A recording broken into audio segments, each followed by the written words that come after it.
So you've said this is your third film in your family trilogy after Brother Tide and Blue Valentine.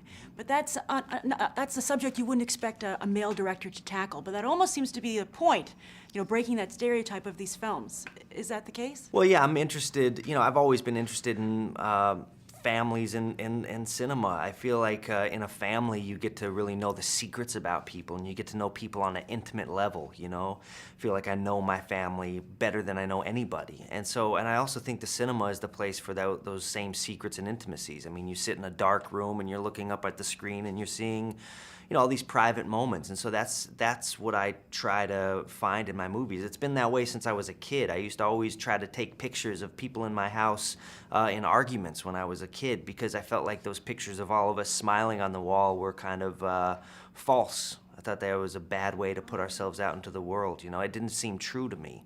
So, I remember going to Disneyland with my family when I was a teenager, and my dad blowing his tire in the middle of the Arizona desert, and I was filming him change his tire as the traffic was going by him at 75 miles an hour, and he was getting so mad at me. You know what I mean? Why are you shooting this?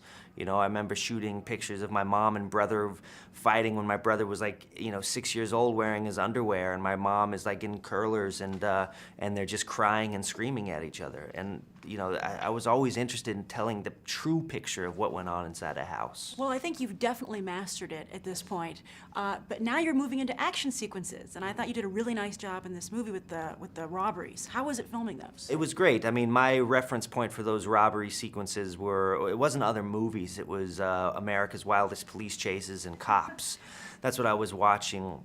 I wanted, if Blue Valentine was known for anything, it was for its kind of honesty and kind of frank take on sexuality. And, this movie goes into more genre elements, and I wanted those genre elements to have the same sort of truth to them, same sort of honesty. So that meant we had to really do these things. That meant actors like Ryan Gosling had to train extensively to be able to do a lot of the stunts, because there were certain stunts where he would have to rob a bank in a single take, no cuts.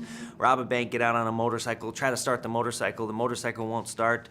Finally gets it started, he goes out into traffic, a police officer is hot on his tail, and then he has to blow through an intersection and avoid 36 cars. Wow. And yeah, he had to do that. There's no place I could hide a stunt man, so that meant he had to train.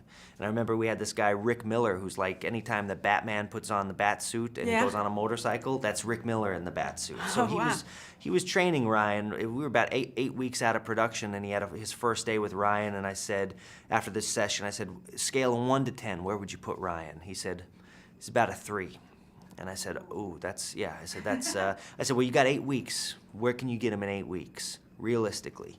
He said, maybe a 3.5, maybe a 4. And I was like, oh no. He says, look, this is like you want to play in the NBA, you got to start playing basketball from the time you're 6. It's a lifetime commitment to be this good at something. I said, well, all you can do is just work with him, So he worked with him for 8 weeks. The day before production, I asked him again, I said, what level did Ryan get to?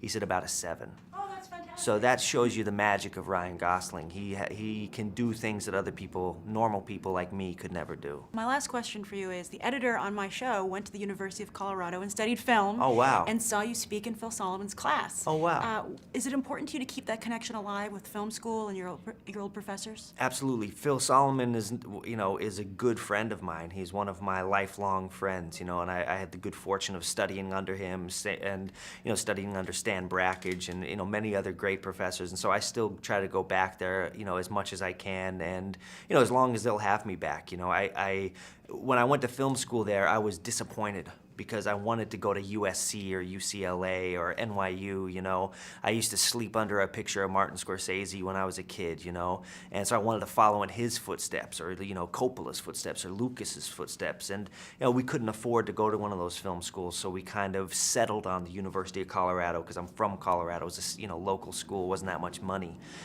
First day I was in class, I saw Mothlight by Stan Brakhage, and it completely changed my perception of cinema. And I'm so thankful I had that education. So I'm very thankful. I wouldn't be the filmmaker I am today without having that really specific education that I had at the University of Colorado.